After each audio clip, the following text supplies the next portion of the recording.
महाराष्ट्रामध्ये मराठा विरुद्ध धनगर असा एक सुप्त संघर्ष चालला होता, याची सगळ्यांना जाणीव होती की ओबीसीचे नेते जे आहेत ते छगन भुजबळ असतील किंवा नवनाथ पडळकर असतील किंवा हाके आहेत किंवा पंकजाताई मुंडे आहेत आणि इतर जे आहेत यांच्यापैकी कुणी या झालेल्या घटनेकडे गांभीर्याने पाहायला तयार नाही अशी असणारी परिस्थिती आहे. एवढंच झालं नाही तर दुसऱ्या बाजूला लोखंडी रॉड जे आहेत ते गरम केले, त्याच्याने असणारा त्याला चटके देण्यात आलेले आहे आणि त्याला मारून टाकण्याचा असणारा प्रयत्न त्या ठिकाणी होता. गावकरी तिथे उभे होते, पण कुठल्याही गावकऱ्याने मध्यस्थी केली नाही. त्याने व्हिडिओ केले आणि ते व्हिडिओ टाकल्यामुळे हे प्रकरण बाहेर पडलं अशी असणारी परिस्थिती आहे. महाराष्ट्रामध्ये मराठा विरुद्ध धनगर असा एक सुप्त संघर्ष चालला होता, याची सगळ्यांना जाणीव होती. पण आता असताना हा फिजिकल फॉर्म मध्ये यायला लागलाय अशी असणारी परिस्थिती आहे. शासनाला आमची असणारी विनंती आहे की हा जो सामाजिक सलोखा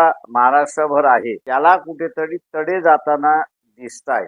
मी दुर्दैव असं म्हणेन की ओबीसीचे नेते जे आहेत, मग ते छगन भुजबळ असतील किंवा नवनाथ पडळकर असतील किंवा हाके आहेत किंवा पंकजाताई मुंडे आहेत आणि इतर जे आहेत यांच्यापैकी कुणीही या झालेल्या घटनेकडे गांभीर्याने पाहायला तयार नाहीत अशी असणारी परिस्थिती आहे. इलेक्शन आलं की आम्ही असणारं ओबीसीचे कैवारी अशा रीतीने असणारं मिरवतात आणि प्रत्यक्षात ज्यावेळेस अत्याचार होतो त्यावेळेस या धनगर समाजाला वाचवण्यासाठी ओबीसीचे नेते येत नाही अशी असणारी परिस्थिती आहे. पक्षाच्या असणाऱ्या कार्यकर्त्यांनी त्या गावाला भेट दिली आहे. पोलिसांकडे कारवाईची मागणी त्या ठिकाणी केलेली आहे. त्या कारवाईमध्ये फक्त एकालाच आता पकडले अशी असणारी परिस्थिती आहे. या संदर्भातला असणारा महाराष्ट्राचे मुख्यमंत्री देवेंद्र फडणवीस यांच्याकडे असणारा मी वेळ मागितलेली आहे. हे असणारं अत्यंत गरीब धनगराचं कुटुंब आहे आणि त्यांना कुठल्याही पद्धतीचं असणारं सहाय्य नाही अशी असणारी परिस्थिती आहे. पक्षाचे कार्यकर्ते जेवढी मदत करतात तेवढी मदत त्या ठिकाणी आहे. जालना जिल्ह्यातली ओबीसी संघटना जी आहे त्यांच्याशी काही जणांशी माझं असणारं बोलणं झालं. त्यांनी 6 तारखेला या प्रश्नावरती सर्व ओबीसी सामाजिक संघटना ज्या आहेत त्यांनी असणारा मोर्चा जालन्याला त्या ठिकाणी ठेवलेला आहे. शासनाला माझी असणारी विनंती आहे की ह्याच्यातले जे दोषी आहेत त्या सर्वांनाच अटक झाली पाहिजे अशी असणारी परिस्थिती आहे. आणि दुसरं, त्या गावामधले जे उपस्थित होते परंतु यांनी वाचवण्याची भूमिका घेतली नाही, म्हणून त्या गावावरती सामूहिक दंड बसवला पाहिजे अशी आम्ही मागणी त्या ठिकाणी करतो आहोत. मानव अधिकार समिती जी आहे त्या मानव अधिकार समितीलाही आम्ही याची जाणीव करून देत आहोत. नवीन मानव अधिकारचे असणारे चेअरमन माजी न्यायाधीश हायकोर्टाचे बदर साहेब हे आता चार्ज घेतात आहेत अशी परिस्थिती आहे. त्यांनाही आम्ही असणारं या संदर्भातलं सूर्यवंशीच्या संदर्भातलं त्या ठिकाणी भेटणार आहोत. परंतु एकंदरीत दिसतंय की महाराष्ट्रामध्ये सामाजिक सलोखा जो आहे तो हळूहळू बिघडत चाललेला आहे आणि व्हायलन्स नुसती झाली तर मी समजू शकतो, पण व्हायलन्स मध्ये क्रूरता आता आलेली आहे ही सगळ्यात वाईट आहे. एखाद्याला तुम्ही मारून टाकलं तर रागाच्या भरात मारून टाकला असं त्या ठिकाणी होतं, परंतु ज्यावेळेस हलाल करून तुम्ही असताना ज्यावेळेस त्याला मारण्याचा प्रयत्न करता त्यावेळेस ही क्रूरता अत्यंत घातक आहे असं मी त्या ठिकाणी मानतोय.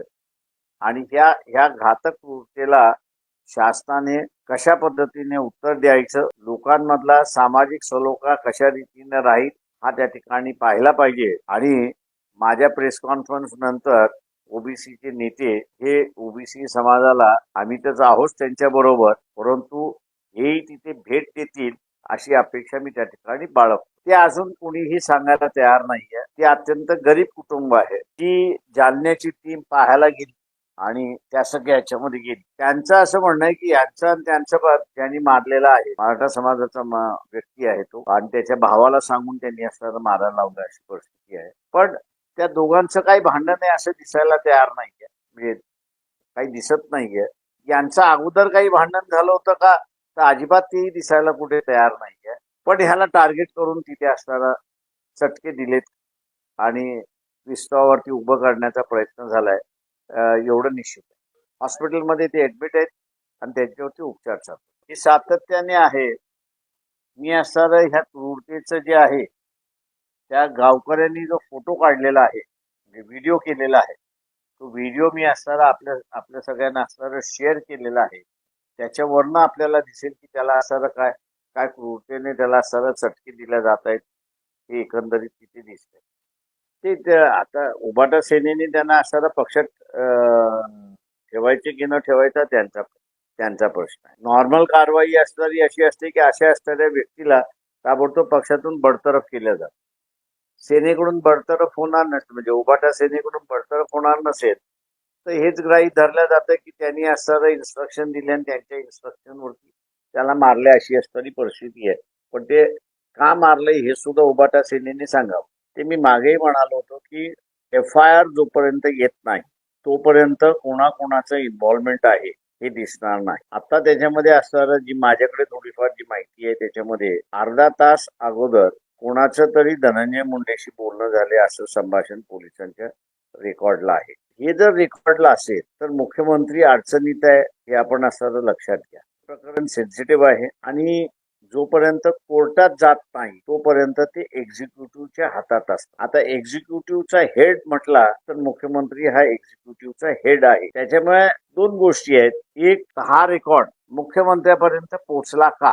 तर मुख्यमंत्र्यापुढे पोहोचला नसेल तर ज्या अधिकाऱ्यांनी पोहोचवला नाही त्याला निलंबित केलं पाहिजे ताबडतोब आणि त्याला डिसमिस केलं पाहिजे.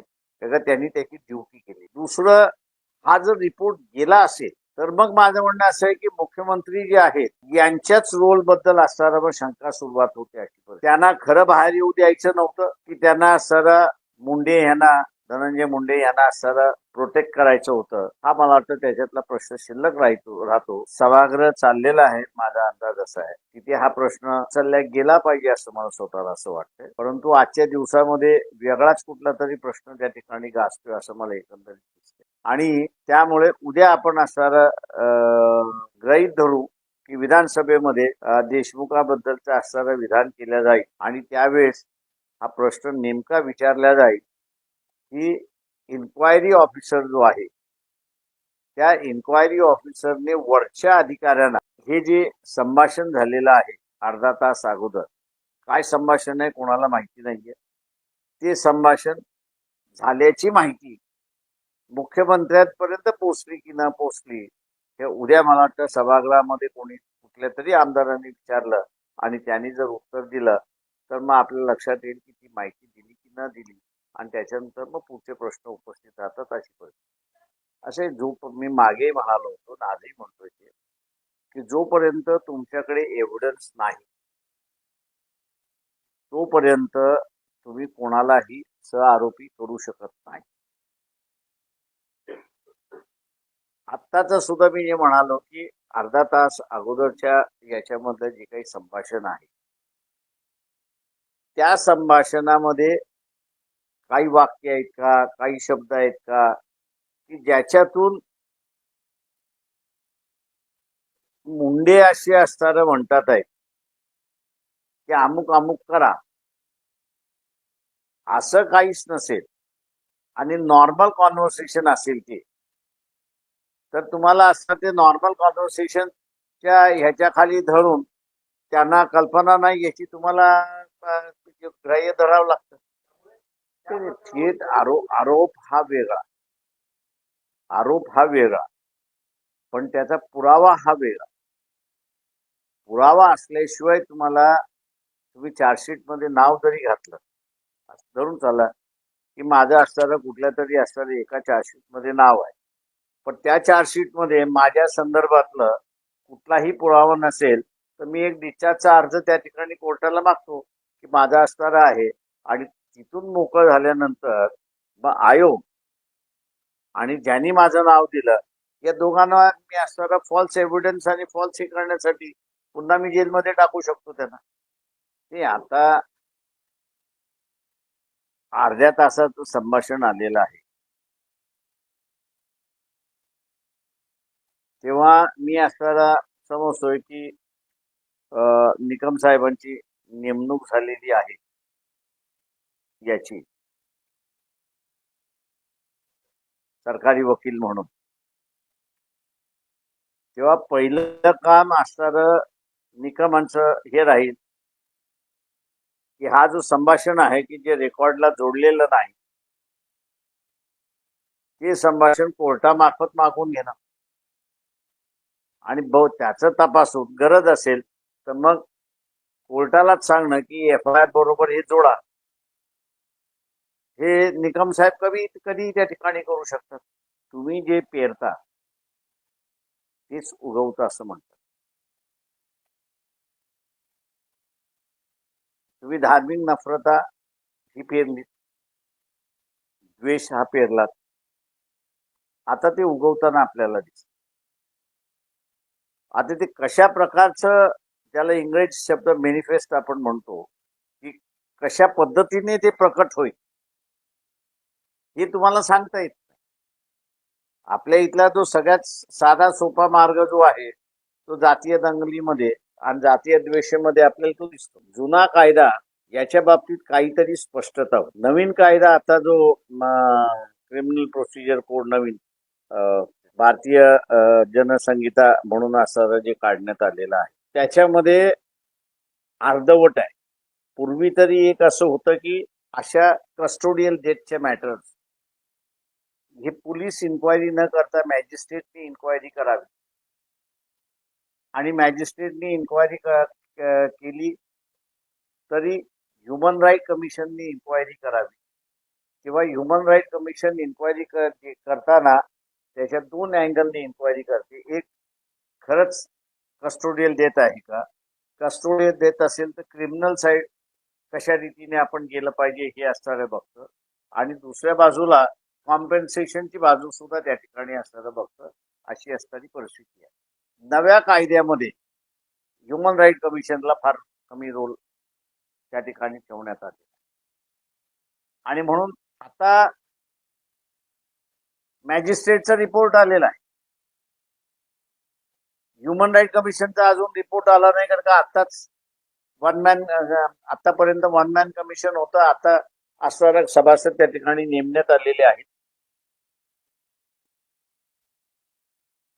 त्याचं पुढे काय करावं हा मोठा प्रश्न आहे.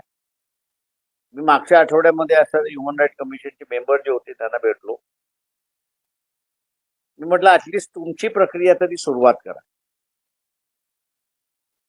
किंवा त्यांनी आज माझ्या अंदाजानं नोटीस काढून सगळ्यांना बोलवतो, त्यांचं म्हणणं असणारं ऐकतो, म्हणजे कमिशन ऐकून घे आणि नंतर कमिशन आपलं असणारं डायरेक्शन SP ला देईल की पुढच्या काय करायचं अशी असणारी परिस्थिती.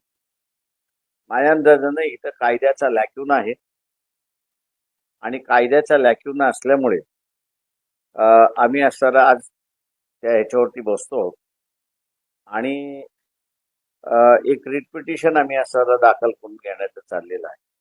ते शॉर्ट पॉइंटवरती की मॅजिस्ट्रेटचा जो कस्टोडियल रिपोर्ट जो आहे